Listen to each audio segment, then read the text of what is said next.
So in this segment, I'm going to show you how I make my self-striping yarns. And I'm going to show you the spinning of the singles as well as chain plying. And just take you through my process so you can see how I make the self-striping yarn from my sheep's wool. Alright, so on the bobbin you can see the variety of colors that I've already spun up. And I'm down to my last round. So each color, there's going to be approximately 0.11 ounces of wool left. Maybe I'm down to my second to last round. We'll see. And right now I'm finishing up these brown locks, which are about 0.11. Now, one of the things that's interesting when I looked at the brown, because I pull from a variety of different fleeces, it's like I said before, it's when I run out and I don't have enough to make a full 1 ounce bat, so it goes into this. So here you see two Moritz. This is the one I'm spinning right now. That I actually had to sort a little bit because one was so much darker than the other one. And no idea who these came from. They just kind of get put into the pool. Okay, so I'm kind of doing, now that I've learned long draw, I sort of, depending on what the lock feels like, I'm doing sort of a hybrid of the long draw and the kind of the short forward, and I don't know, maybe it's called supported. I just feel like this is a lot easier on my hands.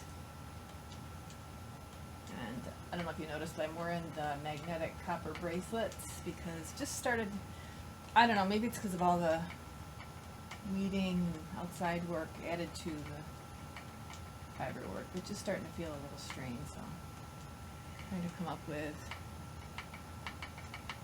ways to minimize that.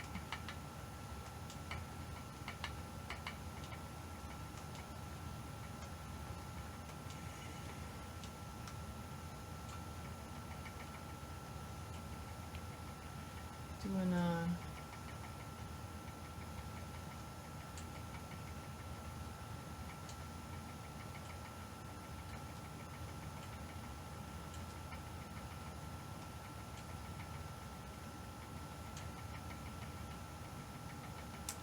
normally I have that red overhead light on, so it's kind of weird trying to monitor the gauge. That really makes the video look terrible, so I'm not going to do it. Okay, I've got another lock here that I'm going to add. Nice soft brown, a little on the short side. And I've mentioned this before, when I'm spinning from the lock, I always do the skin side, pull from the skin side, and I always sort of fluff it up a little bit so that I've got a lot of loose ends that are already grabbing onto that single. And I will repeat my logic for spinning my locks from the skin side, is that the skin side has a higher concentration of residual lanolin. Even after I've washed it, you can still feel it if you've ever spun any of my hand wash stuff. And there's much more of it on the skin end than there is on the sun end. The sun end is a lot drier. So if I pull from the sun end, all that wet stuff kind of drags and it generates more neps. That's been my experience. As it's pulling itself through the lock, it grabs other bits with it, and it just gets a lot more neppy.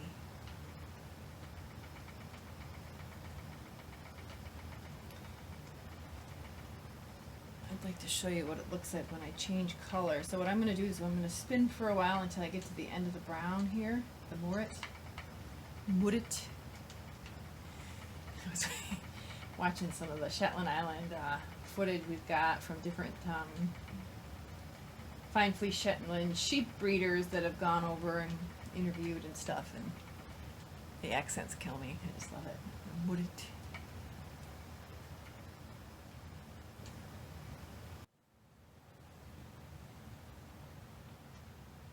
So I'm coming to the end of the brown stripe.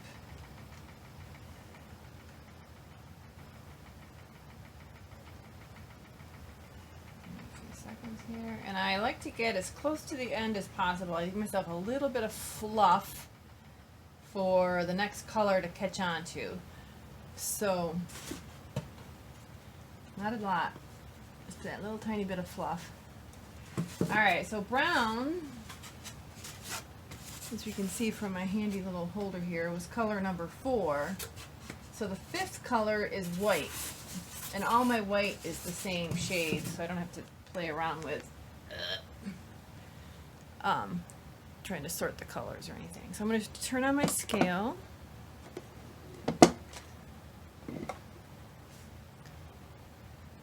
For it to zero out, and then I'm gonna weigh all of it. So it's perfect. It's 2-2. So I'm after this white one, which is color number 5, then I'll be on my last round after that. Alright, so I'm just trying to weigh out exactly 0.11.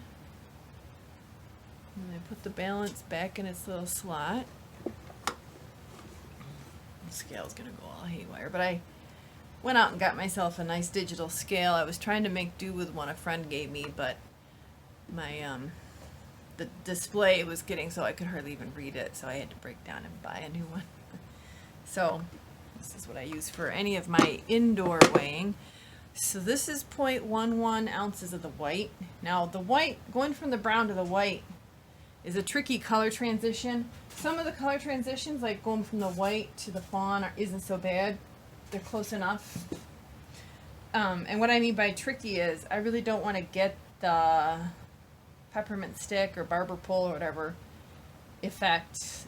I really want to minimize that as much as I can, because when I get to chain plying, there'll be another opportunity for that to happen. And so I want to just minimize it so that when I knit with it, it's really only going to be like 2 stitches in the pattern. So this is the white wool. It's kind of fun to do this because all of them are a little bit different. So the white is longer. It's not as soft as the brown was, but it's still lovely. Beautiful, crimpy.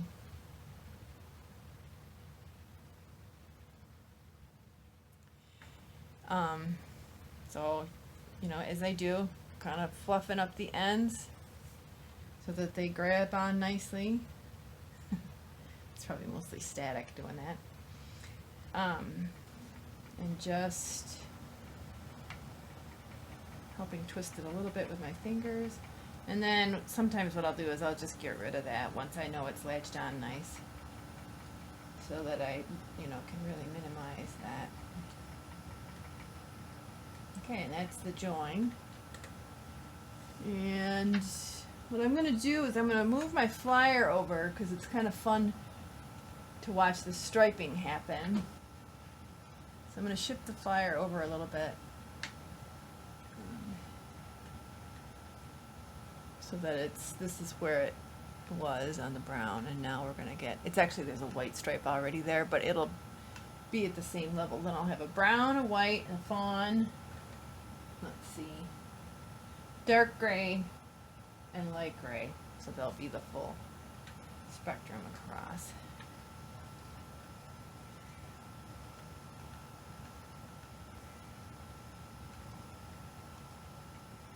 Alright, so I'm going to finish this off. Let me watch me do this last. A little bit of white.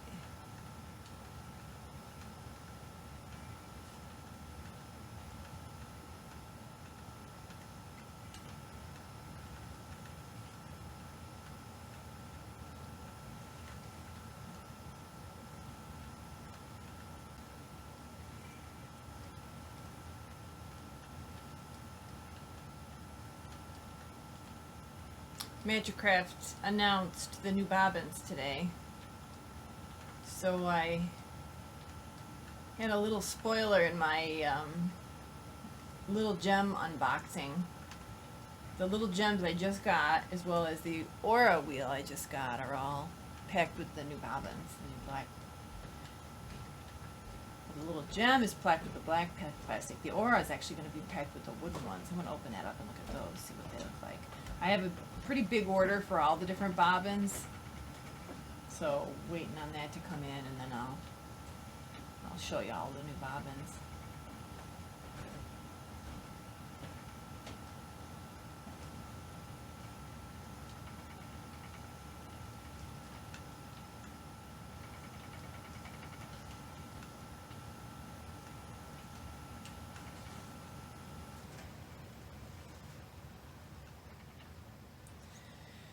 Okay, so yeah, so I'll finish spinning up all this. It's going to take me a little bit of time, and then we'll get back together so I can show you the chain plying.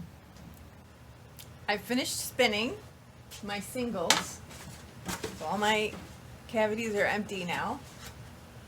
And so now what I'm going to do is I'm going to show you how I go about chain plying this.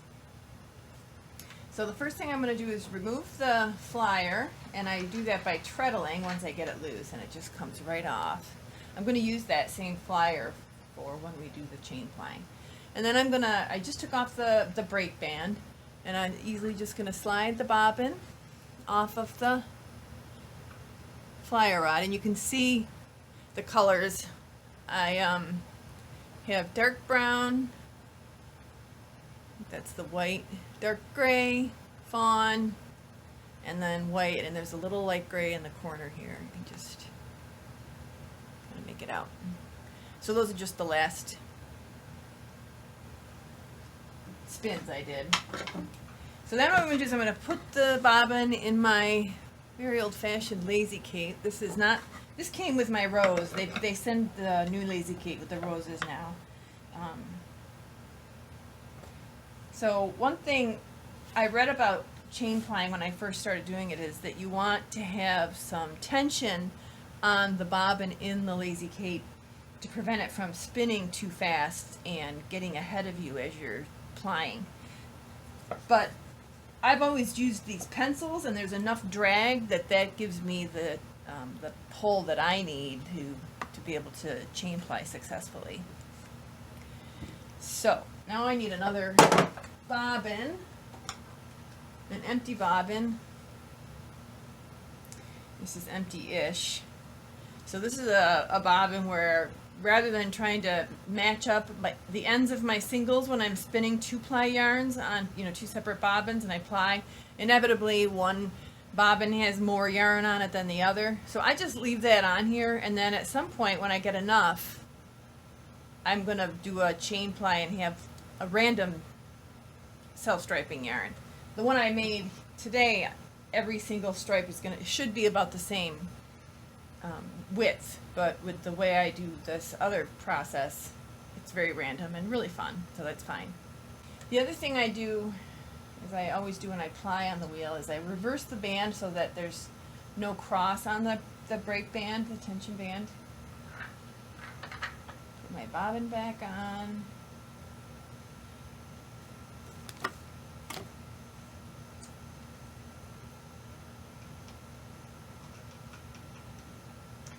Adjust the tension.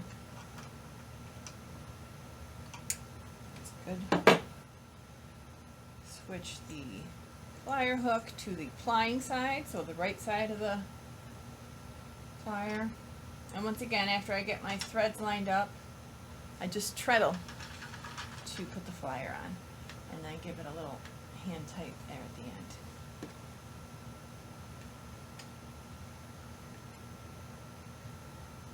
So this is my first time plying with this flyer. I'm going to flip the hook around. I didn't put that on right. So the ring should be closer to the center of the bobbin than that little handle.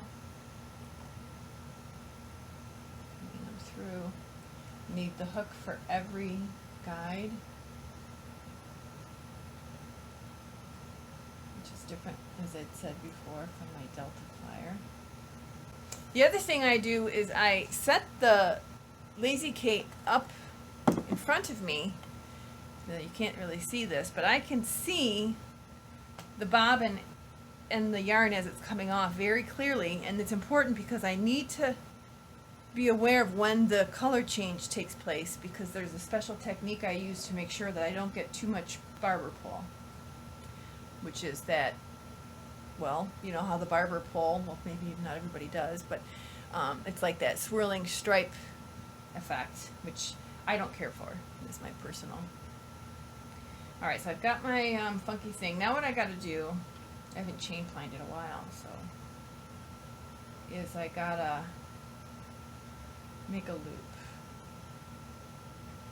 And I'm just gonna tie a knot. So, all right, so I'm plying. So even with chain plying, you're still gonna ply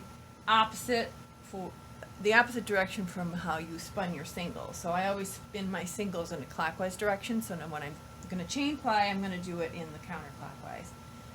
So I'm gonna get it started here. Trying to remember how to do this.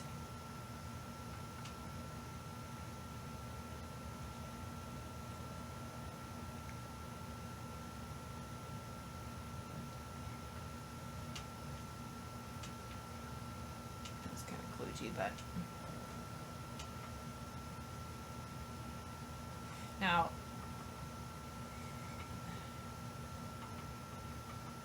I go fairly slow when I'm chain plying because I don't like it to get real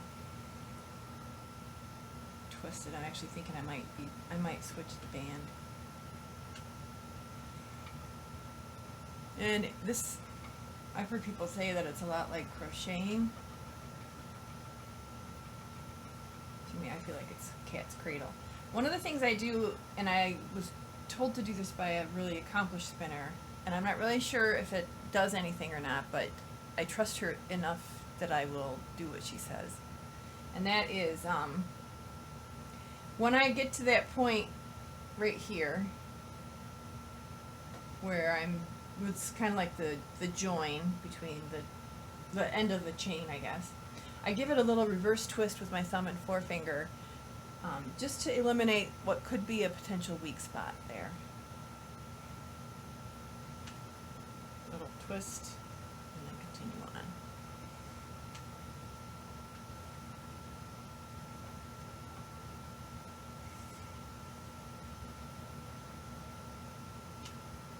And if it's not pulling good enough, I might adjust the brake tension. I'll grab with my pinky and lazy finger just to get it a little bit tighter. I do need to adjust though.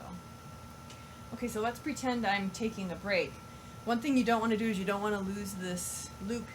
So what I do, I got a bunch of different things, but normally I'll just loop it around the head of my wheel and do whatever I need to do, go to the restroom or whatever. All right, so I am going to adjust the ratio on my wheel. I just brought the band on the whirl up one to a larger whirl size. I don't have them memorized, and now I'm just making sure that it's all the way around. Okay, then I'm going to grab my loop from my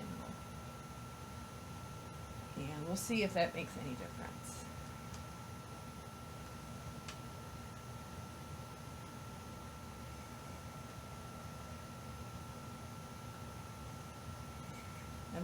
I put the lazy Kate down on the floor, and I have the yarn running against my leg, which is giving it enough drag. Yes, I think that was a good move. So I've put it on a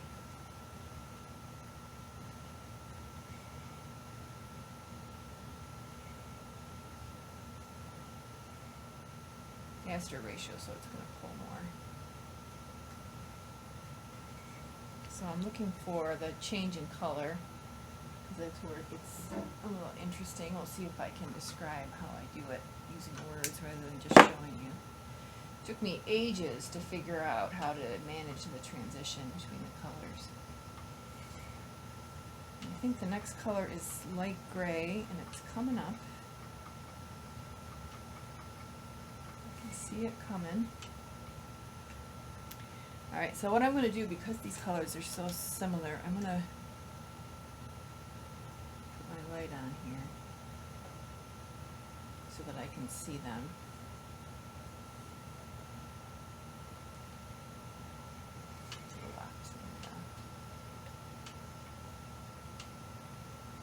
So this color transition isn't as critical because they're similar enough that you won't see the harsh contrast. When I go to the Morat from the fawn, it'll be a real contrast, or the dark gray as well. Okay, so here comes the Morat.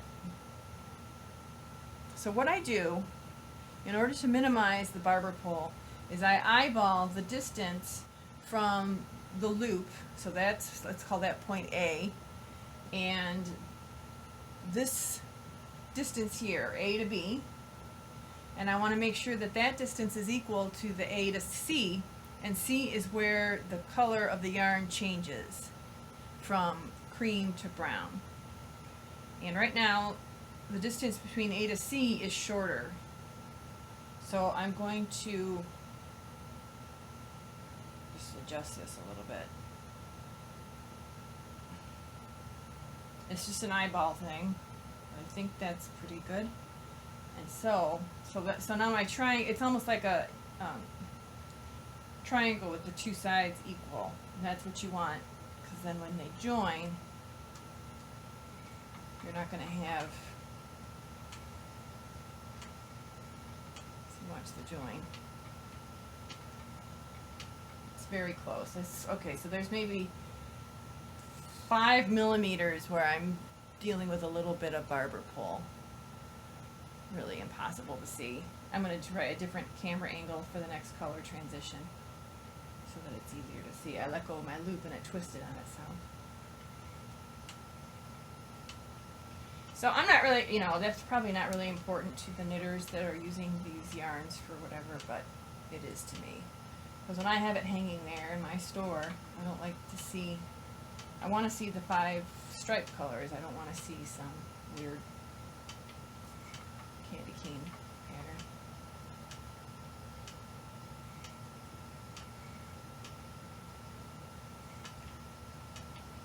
Having a hot flash. Whew.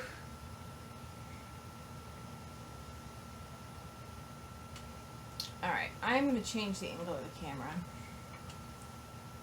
So like I said before, don't let this loop, don't let it go. I set it up here on my knob. And we're good.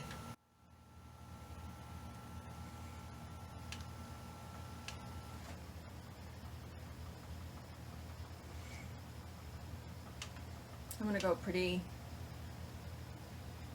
I guess I do this thing where I grab the strand with my pinky just to get it nice and taut, otherwise you get a bump, and I don't really care for that, obviously. Why would you want that? And that's where having a tensioned Lazy Kate would be really helpful, right? Because it's going to pull a little bit tighter. This is kind of turning a little bit faster than that's optimal. Alright, so the purpose of doing the chain ply is you have more control over your color shift on the plied yarn, and you get a 3-ply yarn, which is nice. Those Pioneer gloves, they just feel so terrific. I should be wearing them while I do this.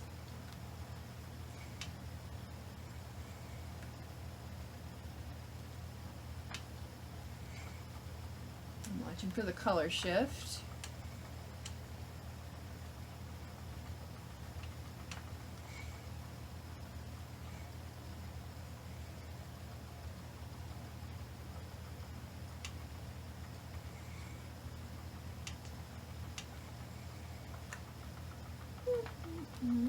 I'm not seeing too much difference.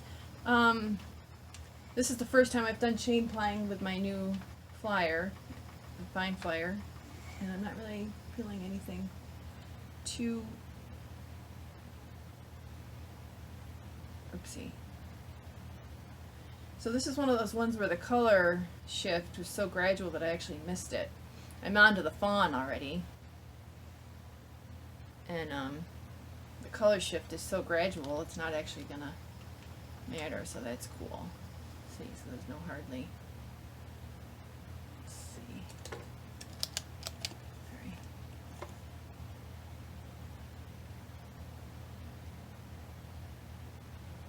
color shift is pretty good. I'm happy with that.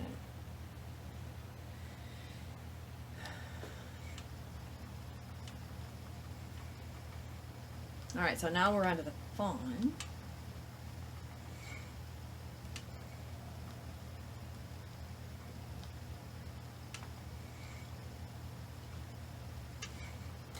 I have a tension lazy Kate in my store, which I totally should just break it out and use it for myself, but no, this is fine.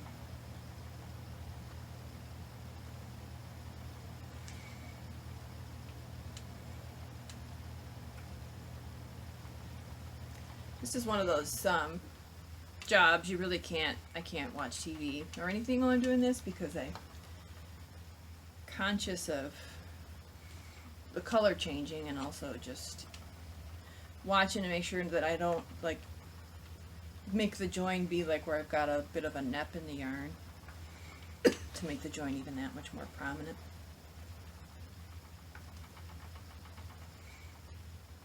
So I'm expecting to get comments from my viewers that are more proficient in spinning to kind of critique me. I'm finding that one of the benefits of having this blog is that I'm learning a lot from people that are watching me do stuff and making suggestions of resources to look at, or just, you know, giving me tips and pointers. So I really appreciate that. I don't take criticism as a negative.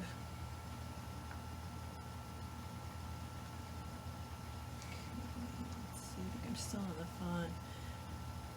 Sometimes the fawn, I can't remember what the colors were, the sequence of colors. Okay, here comes, nope, that's still fawn. So it looks like my fawn, no, I think I've gone to gray. And there it is right there.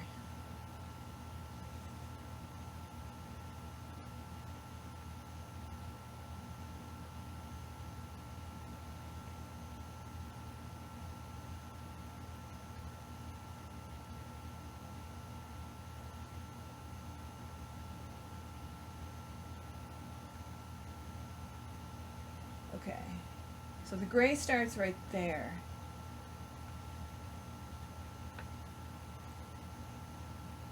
So like I said, I want the distance for the triangle to be half, and that's about right. Gosh, I'm getting all flamed up here.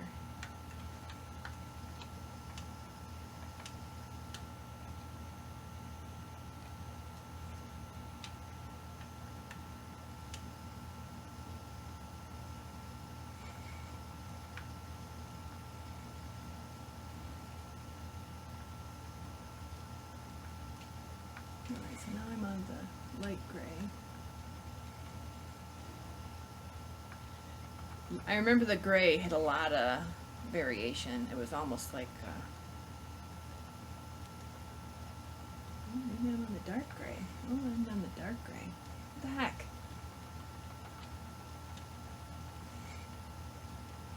It wouldn't have killed me to write down the sequence of colors, would it have? Oh well, it makes it funner. More fun.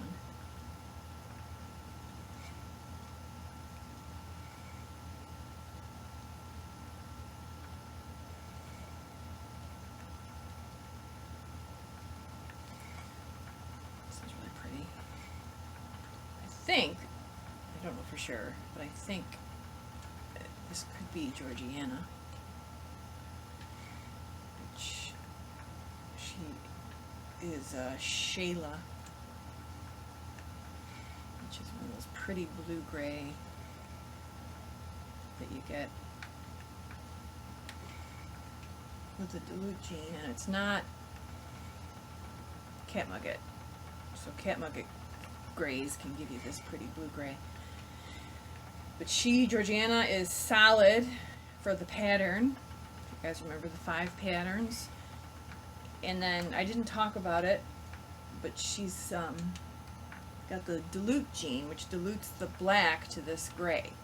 And in the presentation I call that modified, and I've learned since then that it's more accurate and more universal to call it dilute.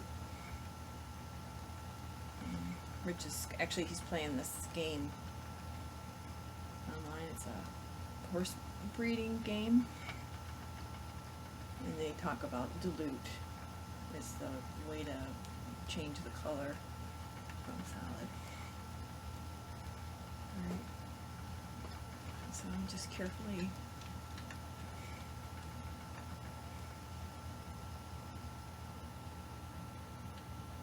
I say that every time, I'm being careful, and then I screw it up every time I get back. Alright, so I'm coming to the end of the dark gray. There's the fawn. So the distance from here to here is supposed to equal the distance from here to where the color shifts. And I'm thinking that's pretty good. It's pretty close.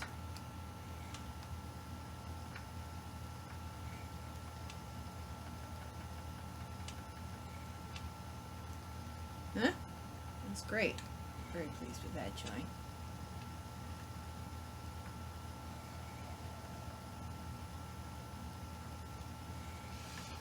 How's it look on the bobbin? That's good. Let's give it a shift. I always forget to do the hook, move the hook as I change the colors. I think that makes such a pretty photograph, and I never remember. I had a couple bumpy spots, which is not where I want to make the join. I want those to get smooth, and that's just because it just creates a little bit of a bump, which I don't want.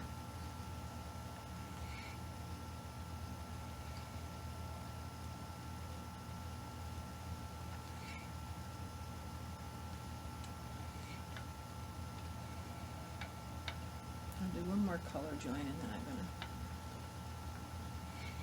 just going to let that little nip go.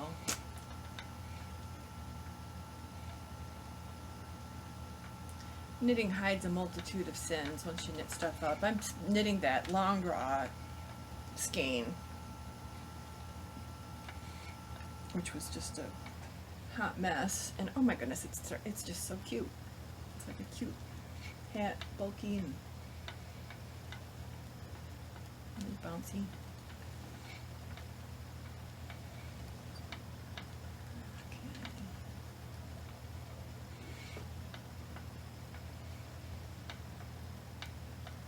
I just started watching this show on HBO. I watch it on my phone. And it's a British show, and it's just like the British baking show, but it's about potters making ceramic pottery dishes and stuff. It's really interesting. I love it. So that's what I'm watching right now while I'm spinning. So as soon as I finish this video, I'll probably put that on. I was thinking they should have one about spinning. That would be fun to watch. I would love that.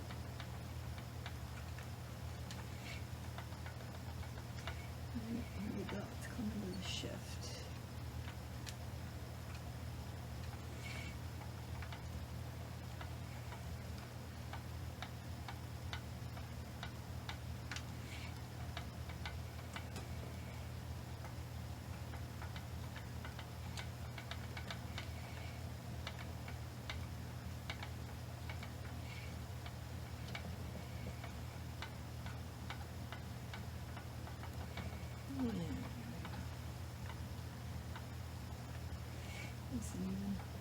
Beautiful.